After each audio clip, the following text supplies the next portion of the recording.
So thankfully over the years, getting into fighting games and the use of leverless controllers has gotten much less expensive. Thanks to Cosmox Gaming, formerly known as Haute42, they have made a huge difference in the original entry point to quality leverless controllers. Now, I have previously purchased 3 Cosmox or Haute42 products. I originally picked up the G16, which was a small pad, and honestly, my hands were just a little too big for it. Then I went and got this larger pad. I believe this is the T12, something like that. And I had a little bit of an issue. I believe I bumped the USB-C on the top of it, causing it to disconnect fairly frequently, which led me to purchase this guy right here, which is the M12, I believe it was called. But when Cosmox Gaming reached out to me and said, hey, how would you like to try out 2 of our newest leverless controllers? I was already bought in, obviously, being, 3 pads deep purchasing from them. So today we have 2 of Cosmox Gaming's newest leverless controllers. That is the C16 and the MPad Ultra.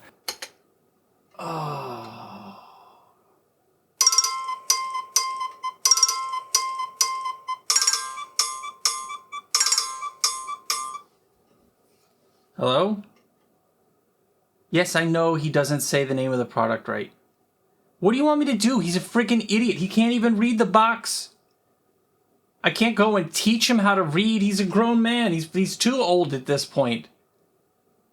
Listen, just get someone smarter. The MPad Ultra is actually pretty close to the leverless controller I had been using, which I believe is called the M12. I should probably check that out. But I am familiar with the M series, and this M Ultra is just a little bit of an increment step up over the prior version, at least from what I can tell in my experience playing with it. Now, Cosmox Gaming does do a very nice job with the packaging on their leverless controllers. In fact, these make pretty good travel cases for the leverless controllers when you're taking them places. The difference is with this one, this is a 16 button layout, so you're gonna get the additional buttons, which they have marked to left stick, right stick, and then you've got M1 and M2 here. A couple of differences between this and the one that I have, this MPad over here. Obviously, the number of buttons is different.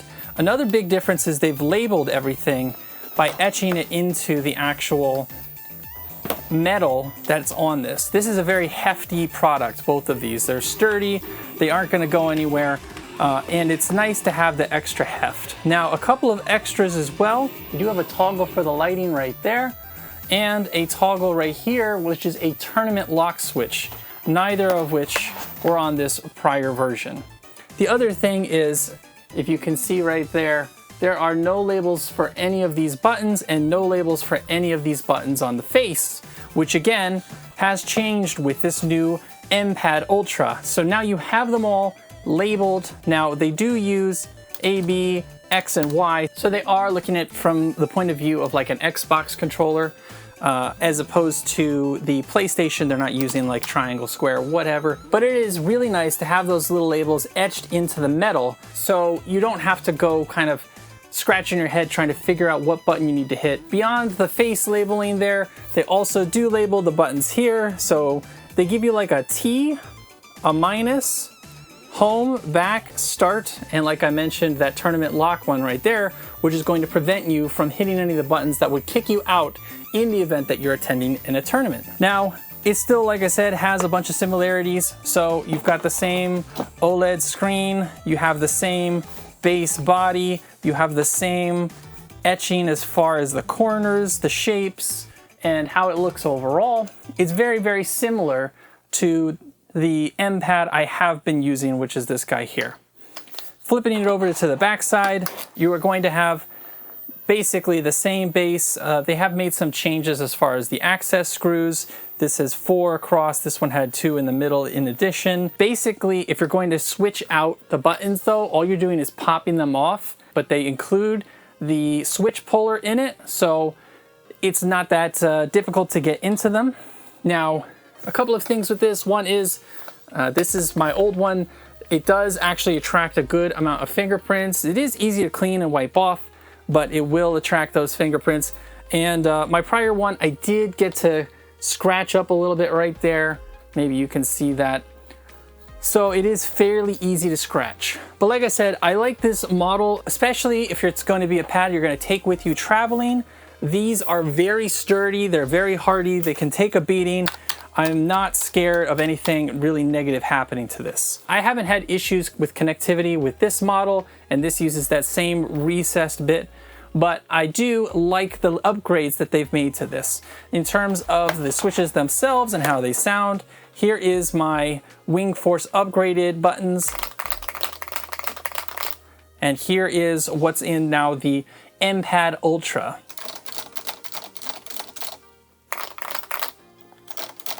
So it's definitely a different sound, it's a different feeling, a little bit maybe softer if you will. And in the MPad Ultra here, these are actually going to be the Kaylee customized crystal low profile switches. Now the one thing that did happen when I changed out my prior MPad is these switches, the Wing Force, were not transparent. So it basically killed the RGB in this. It made it much, much weaker. But on this one, it does have those crystal switches. So you will actually see the RGB coming through pretty easily. The original switches in this did let the light through, so that wasn't an issue, but it's something to keep in mind. If you do swap out the switches, it can definitely impact the RGB on these models. So sticking with the MPad Ultra here, a couple of more notes. As far as the connectivity, it's going to be pretty much the same with all of these because of the firmware that it uses. It does have connectivity with PlayStation 3, PlayStation 4, albeit it does have a disconnect if it's beyond 8 minutes. You can install some certification files that will basically overcome that 8 minutes, but it's up to you to find those on your own due to some restrictions from Sony, but not typically very difficult to do. Nintendo Switch, it does work, all of these work, and Switch 2, because Switch 2 has the same backwards compatibility with controllers as the original Switch 1, minus the ability to wake up the system. So all of these controllers work natively on Switch 2. All you have to do is hold down a different button when you initially connect to the Switch 2 and make sure it's on that Switch input. Now, as far as connectivity to PlayStation 4, PlayStation 5, I mentioned those registration files. On PlayStation 5, you do need to purchase a dongle. Now, I'm pretty sure that Cosmox Gaming has come up with their own dongle. I have used the same dongle for a few years now, which this has served me totally fine. I haven't gotten to try the Cosmox model. I'm sure it's great, but I haven't gotten to try it. Now, what else is in the packaging here? It does come, both of them, with their own USB-Cs. This one actually is an angled cable. I'll show you right there. So this is an angled cable, which I do like on these because of the possibility of kind of bashing into it. And these cables actually do work pretty well. Connectivity is like a killer in fighting games. If you're using a controller, it gets disconnected. That is the absolute worst feeling, especially if it happens repeatedly. But as you can see here, when you have it plugged in, it does have a nice flush look right there, and that's going to be very stable, very difficult to bump or knock or cause any issues with. Now, plugging it into the PC here, you'll be able to see the coloring from the RGB once that loads up. Now, you do have some customization here. This one looks like it's already set to go to kind of a rainbow effect there and slowly cycle through the colors. So this is a little bit more of an understated pad, not like out there in your face with crazy RGB, nothing on the sides or anything like that.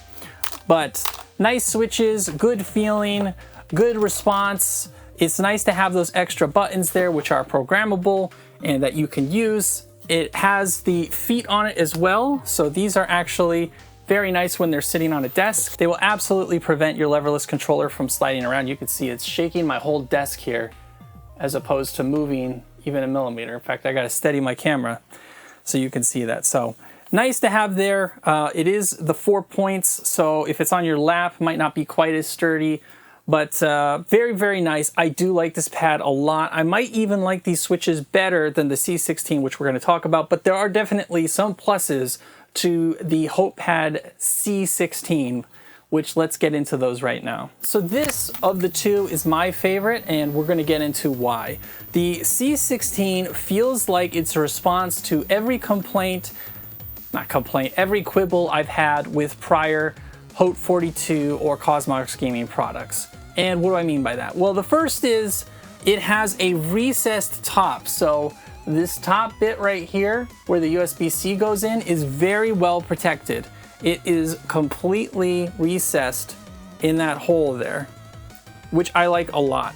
So when you're plugging in your USB-C, it has a nice secure click. It's deep in there on that top there.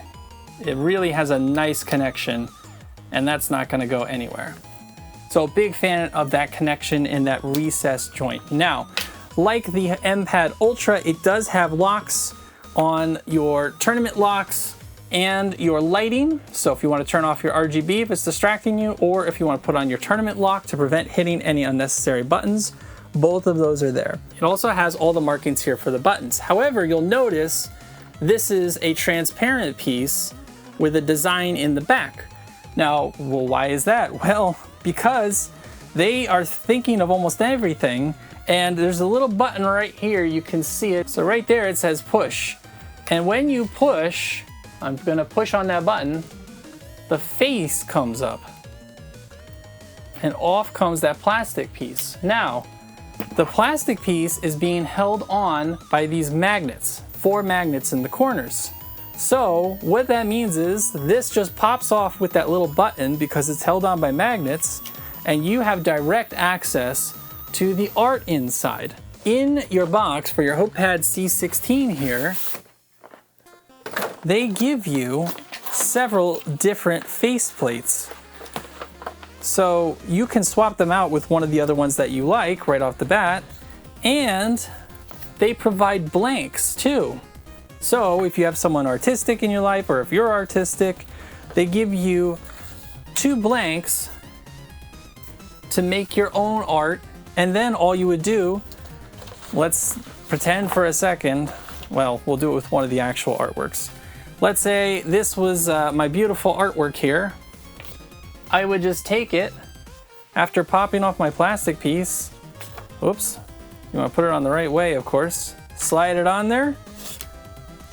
This goes back on with the magnets, and we are ready to go. Just like that.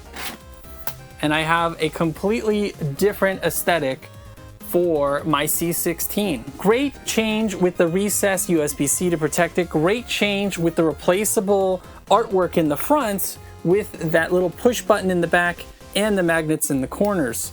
Obviously, great to have those lockouts for RGB and the tournament lockout. Another nice thing is the cable it gives you in the C16 is a braided USB-C to USB-A, and this is doubled up right here. This is a very long cable. I would estimate it's probably, well, it's much taller than me.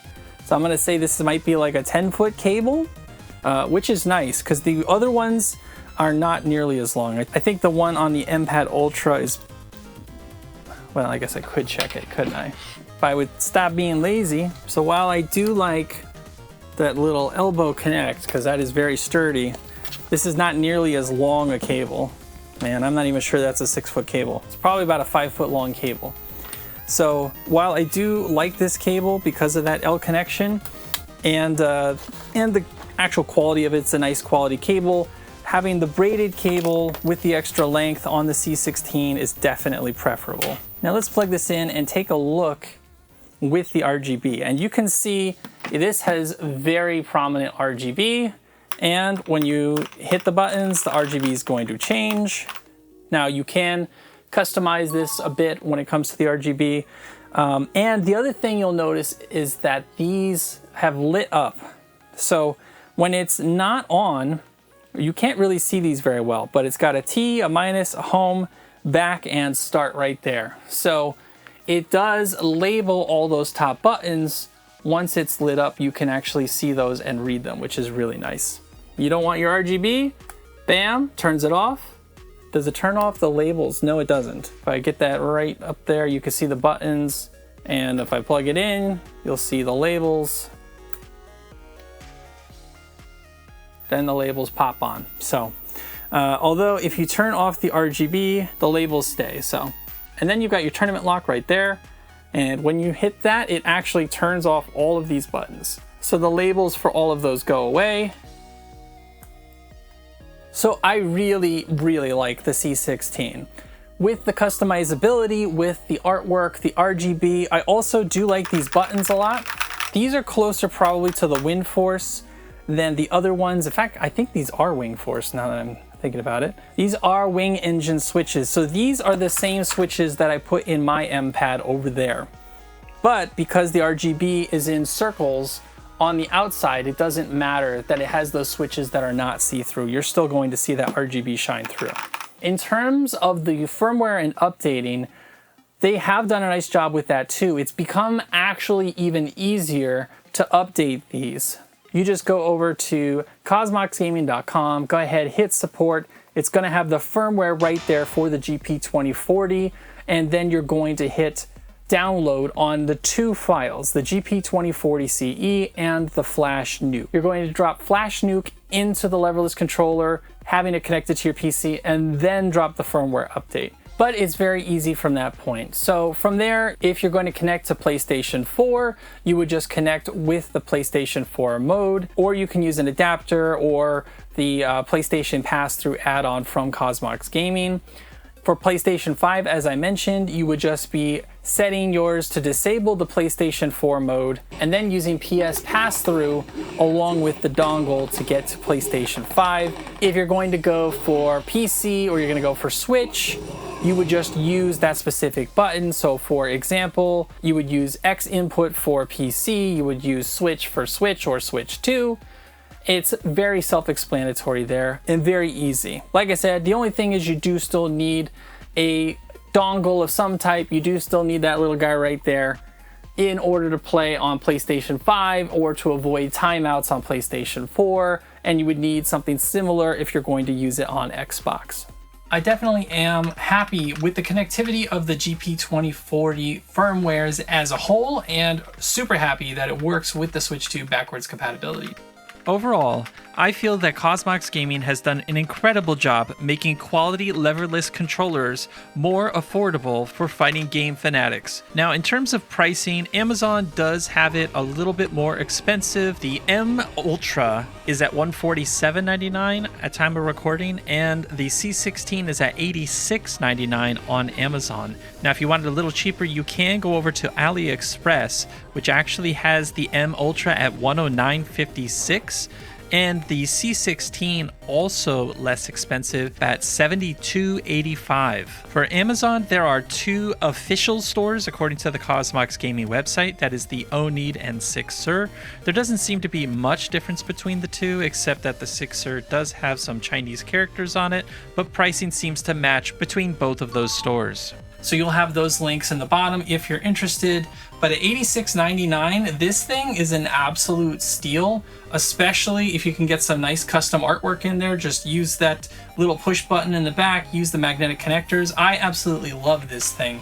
And then if you're looking for something that's a little bit hardier, that could take a bit more of a beating, then go ahead and check out this guy here. I do think I might like the buttons on these a little bit better because I have gotten used to those. I believe they're, I can always say it wrong. Is it Wind Force, one or the other?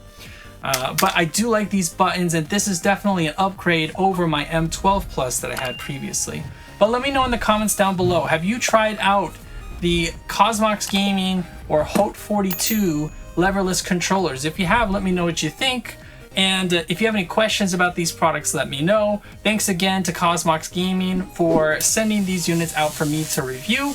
And as always, this is Fires for Pyres Gaming saying thank you for watching, and until next time, I will see you there.